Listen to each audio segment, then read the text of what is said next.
Hello students, आज हम discuss करेंगे आपकी एक्सरसाइज नंबर 3.6। देखिए आपका फर्स्ट क्वेश्चन क्या है।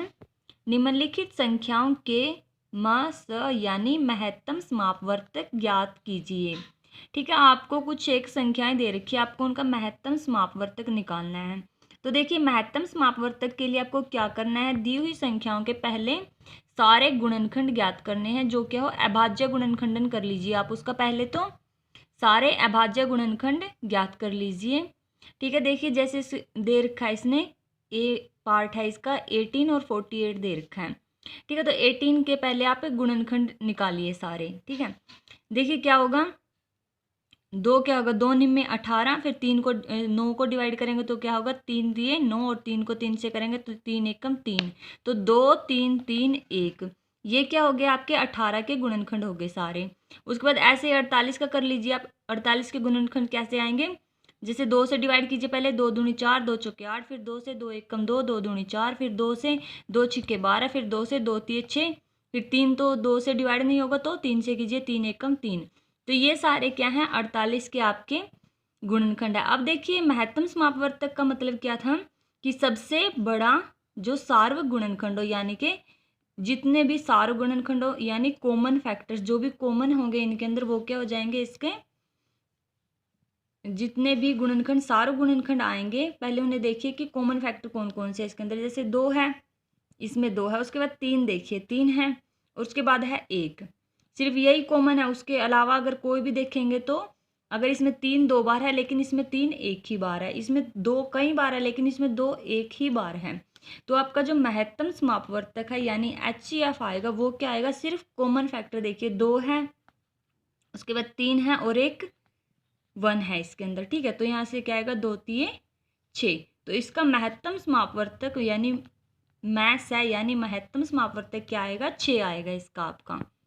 ठीक है, ऐसे ही आपको क्या करना है, सारे क्वेश्चन सोल्व करने हैं। पहले दी हुई संख्याओं के फैक्टर्स निकालने हैं, गुणनखंड निकालने हैं, फिर उसमें देखेंगे कि कॉमन फैक्टर कौन सा है। जो भी कॉमन फैक्टर्स आएंगे फिर उनकी मल्टीप्लाई कीजिए, और जो आंसर आएगा वो होगा आपका HCF यानी महत्तम समापवर्तक। ठीक है, तो नेक्स्ट क्वेश्चन देखिए, जैसे 30 और 42 इसने दे रखा है। डिवाइड कीजिए इसको, 2 से करेंगे तो आएगा 15, फिर 3 से करेंगे तो 3 पंजे 15, फिर 5 से डिवाइड कीजिए तो 2 गुणा 3 गुणा 5 गुणा 1, ये आए आपके 30 के गुणनखंड। फिर 42 के कीजिए, 2 एकम 2 दूनी 4, 2 एकम 2, फिर 3 सत्ते 21, 7 एकम 7, तो 2 गुणा 3 गुणा 7 गुणा 1, ये आए आपके 42 के गुणनखंड। ठीक है, तो इसका HCF क्या आएगा, कॉमन देखिए क्या क्या है इसमें, 2 है और 3 है और 1 है, सिर्फ यही कॉमन है, तो क्या आएगा, 2 गुणा 3 गुणा 1, 2 तिये 6। ये क्या आ गया आपका महत्तम समापवर्तक 30 और 42 का। उसके बाद नेक्स्ट क्वेश्चन देखिए, 18 और 60 दे रखा है इसने। ठीक है, अब देखिए 18 का देखिए, पहले 2 में 18, 3 तिये 9, तो क्या आएगा, 2 गुणा 3 गुणा 3 गुणा 1, ये आए इसके फैक्टर से। उसके 60 का देखिए, 2 तिये 6 0, फिर 2 एकम 2, 2 पंजे 10, फिर 3 पंजे 15, फिर 5 एकम 5, तो 2 2 3 5 1, ये क्या है, 60 के आपके गुणनखंड। उसके बाद इसका जो कॉमन फैक्टर्स हैं वो क्या हैं, 2 हैं, 3 है और 1 है, ना 5 है इसमें ना ही 2 है उसमें एक्स्ट्रा, ना ही इसमें 3 2 बार दे रखा है। तो जो रिपीट हो रहा है, जो सेम है, वो क्या है, सिर्फ 2 है, 3 है और 1 है।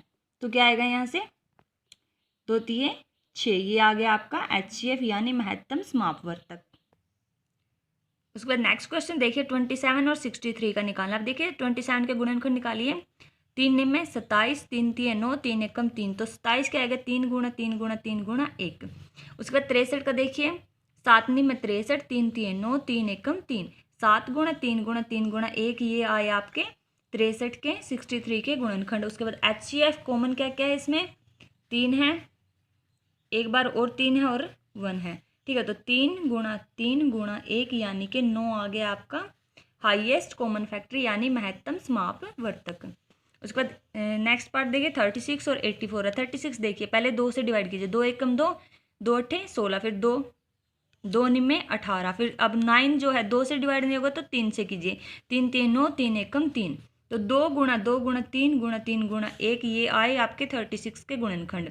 फिर 84 को कीजिए, 2 2 चौके 8, 2 दूनी 4, फिर 2 से 2 दूनी 4, 2 एकम 2, फिर 3 से कीजिए, 3 सत्ते 21 और 7 एकम 7, तो 2 गुणा 2 गुणा 3 गुणा 7 गुणा 1, ये आए आपके 84 के गुणनखंड। अब इसका HCF देखिए, महत्तम समापवर्तक क्या है, 2 है, फिर से 2 रिपीट हो रहा है, फिर 3 हो रहा है और फिर उसके बाद 1, तो क्या आएगा 2 गुणा 2 गुणा 3 गुणा 1, 2 दूनी 4, 4 तिये 12, क्या आएगा 12 हो गया इसका महत्तम समापवर्तक यानी हाईएस्ट कॉमन फैक्टर।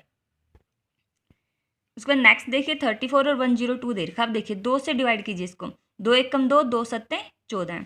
अब देखिए 17 जो है वो खुद ही एक अभाज्य संख्या है, तो इसको कोई भी डिवाइड नहीं कर सकता, तो क्या आएगा 17 एकम 17, तो 2 गुणा 17 गुणा 1, ये हो गया आपके 34 के गुणनखंड। उसके बाद देखिए 102, 2 पंजे 10, 2 एकम 2, अब 3 से डिवाइड कीजिए, 3 एकम 3 बचे 2, 3 सत्ते 21, दोबारा से फिर 17 है, इसको कोई डिवाइड नहीं कर सकता, तो 17 एकम 17, ठीक है।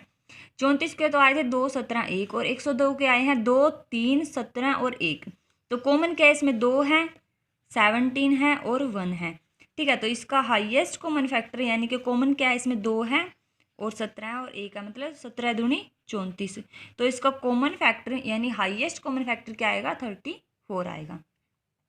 यहाँ तक तो 2 संख्याएं थी, अब देखिए 3 वाले शुरू होते हैं, ठीक है। मान लीजिए आपको दे रखा है 70, 105 और 175, इनको देखिए, इनके पहले गुणनखंड निकालिए आप। 70 को 2 से करेंगे, 2 तिये 6 बचा 1, 2 पंजे 10, अब 5 पे डिवाइड कीजिए, 5 सत्ते 35, फिर 7 एकम 7, तो 2, 5, 7 और 1, ये तो हो गया आपके 70 के गुणनखंड, ठीक है। उसके बाद 105 को देखिए 5 से डिवाइड कीजिए, 5 दूनी 10, 5 एकम 5, अब 3 सत्ते 21 और 7 एकम 7, तो 5, 3, 5, 3, 7 और 1, ये हो गए आपके 105 के गुणनखंड। उसके बाद देखिए 175, 5 से कीजिए, 5 तिये 15 बचे 2, पंजे पंजे 25, उसके बाद 5 सत्ते 35 और 7 एकम 7, तो ठीक है 5, 5, 7, 1, ये हो गए 175 के गुणनखंड। अब HCF देखिए, अब क्या करना हमें, तीनों में सेम देखना है कि तीनों में कौन सी संख्या है जो सेम है। अब देखिए 5 देखिए, इसमें भी है, इसमें भी है, इसमें भी है, ठीक है। उसके बाद अगर 2 देखें, इनमें नहीं है 2, अगर 3 की बात करें तो उनमें नहीं है, ठीक है, लेकिन 5 क्या है, तीनों में है। उसके बाद 7 देखिए, 7 भी तीनों में है, और उसके बाद 1 तो है ही, ठीक है।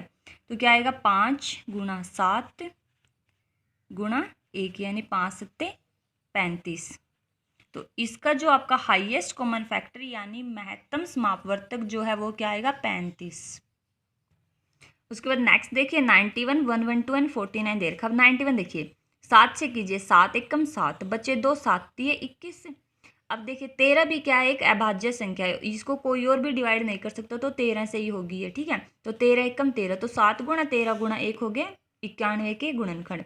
उसके बाद 112 देखिए, 7 से कीजिए इसको, 7 एकम 7 बचे 4, तो 7 छिक्के 42, ठीक है। अब 2 अट्ठे 16, फिर 2 चौके 8, फिर 2 दूनी 4, फिर 2 एकम 2, यानी कि 7 गुणा 2 गुणा 2 गुणा 2 गुणा 2 गुणा 1, ये हो गए 112 के गुणनखंड। उसके बाद 49 का देखिए, 7 7 49, 7 एकम 7, तो 7 गुणा 7 गुणा 1, ये हो गए 49 के गुणनखंड। अब देखिए कॉमन क्या है इसके अंदर, कॉमन क्या है, तीनों में 7 है, उसके अलावा कोई भी चीज़ कॉमन नहीं है सिवाय 1 के, ठीक है। तो 7 गुणा 1 यानी कि 7, ये क्या आ गया इसका महत्तम समापवर्तक यानी हाईएस्ट कॉमन फैक्टर, कि जो 7 है वो सबसे बड़ी ऐसी संख्या है जो क्या इन सबको डिवाइड कर सकती है, ठीक है। इसका महत्तम समापवर्तक हो गया 7। आपका नेक्स्ट क्वेश्चन देखिए, निम्न का महत्तम समापवर्तक क्या है। कुछ आपको ये दे रखी है, इन्होंने बता रखा कुछ संख्याओं के बारे में, हमें क्या करना है, उनका महत्तम समापवर्तक यानी हाईएस्ट कॉमन फैक्टर निकालना है, ठीक है। अब देखिए पहला पार्ट है इसका, 2 क्रमागत संख्या, यानी कि कोई भी 2 संख्याएं हैं, लगातार कोई भी 2 संख्याएं आप ले लीजिए और उनका महत्तम समापवर्तक निकालिए। अब देखिए 2 और 3 ले लेते हैं, लगातार हैं ये दोनों। अब अगर मैं फैक्टर्स निकालूँ, 2 के क्या आएंगे, 2 होगा और 1, यही है इसका, और कोई फैक्टर नहीं है। और उसके बाद अगर हम 3 की बात करें, 3 क्या आएगा, 3 गुणा 1, दोनों में क्या है, अगर कॉमन मैं बोलूँ इनका क्या है, सिर्फ 1 कॉमन है दोनों में, उसके अलावा कुछ भी कॉमन नहीं है, तो इसका हाईएस्ट कॉमन फैक्टर यानी महत्तम समापवर्तक क्या आएगा, 1 आएगा। कोई और देख लीजिए आप, 3 और 4 ले लीजिए, लगातार संख्या लेनी है आपको कोई भी। अब 3 का तो वही है, 3 का आएगा 3 गुणा 1, और 4 का क्या आएगा 2 गुणा 2 गुणा 1, यह आएगा। लेकिन इसमें भी अगर कॉमन की हम बात करें तो क्या है, ओनली 1 कॉमन है इसमें, तो HCF क्या आएगा यहाँ से 1, यानी कि कोई भी 2 क्रमागत संख्याएं हैं तो जो उनका अगर महत्तम समापवर्तक आपसे पूछा जाए वो क्या आएगा, हमेशा 1 ही आएगा। उसके बाद देखिए नेक्स्ट, दो क्रमागत सम संख्याएं यानी कि लगातार कोई भी संख्याएं हैं। सम संख्याएं कौन सी होती हैं? जो 2 से विभाजित हो जाती हैं। लगातार दो संख्याएं कौन सी आएंगी? 2 और 4, क्योंकि बीच में इनके आएगा 3, और 3 क्या है? एक सम संख्या नहीं है। यानी कि दो क्रमागत सम संख्याएं क्या हैं? 2 और 4 हैं। अब देखिए 2 के फैक्टर्स 2 गुणा 1, 4 के हैं 2 गुणा 2 गुणा 1। तो यहाँ पे देखिए कॉमन क्या है? 2 कॉमन है, 1 कॉमन है, यानी कि यहाँ से जो HCF या महत्तम समापवर्तक आएगा आपका वो क्या आएगा? 2। ठीक है, तो कोई भी आप अगर सम संख्याएं लेंगे, लगातार कोई भी दो सम संख्याएं होगी तो उनका जो HCF है महत्तम समापवर्तक वो हमेशा क्या आएगा? 2 ही आएगा आपका। उसके बाद देखिए दो क्रमागत विषम संख्याएं। विषम संख्याएं कौन सी होती हैं? जो 2 से डिवाइड नहीं होती। मान लीजिए 3 है और 5 है, ये क्या? दोनों विषम संख्या और लगातार है क्योंकि बीच में है इनके 4, और 4 क्या है? एक सम संख्या है। ठीक है, तो ये क्या? दो क्रमागत विषम संख्या है। अब देखिए इनके फैक्टर निकालिए आप। 3 गुणा 1, 5 का भी क्या आएगा? 5 भी अभाज्य संख्या भी है और विषम भी है, तो 5 गुणा 1 यही आएगा। ठीक है, तो यहाँ से अब निकाल लीजिए आप। इनमें जो HCF है वो क्या? कॉमन क्या है? दोनों में सिर्फ 1 है, उसके अलावा कुछ भी कॉमन नहीं है। तो ये क्या है कि अगर कोई भी दो क्रमागत लगातार कोई दो विषम संख्याएं हैं, उनका जो HCF है हाईएस्ट कॉमन फैक्टर यानी महत्तम समापवर्तक है वो क्या आएगा? हमेशा 1 ही आएगा। अब देखिए अगर कोई भी दो क्रमागत संख्या है, सिर्फ क्रमागत बोल रखा, कोई भी दो संख्याएं लगातार है उनका HCF आएगा 1।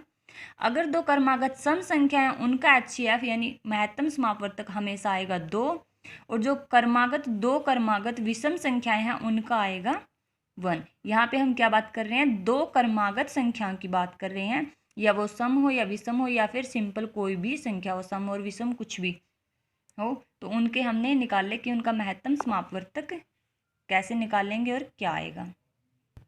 अब आपका लास्ट क्वेश्चन देखिए, अभाज्य गुणनखंडन द्वारा दो सह अभाज्य संख्याओं, दो कोई भी सह अभाज्य संख्याएं दे रखी हैं 4 और 15। आपको सह अभाज्य संख्याएं अगर याद हो तो कौन सी होती हैं? जिनमें जो कॉमन फैक्टर है यानी जिनका जो सार्व गुणनखंड है वो क्या होता है?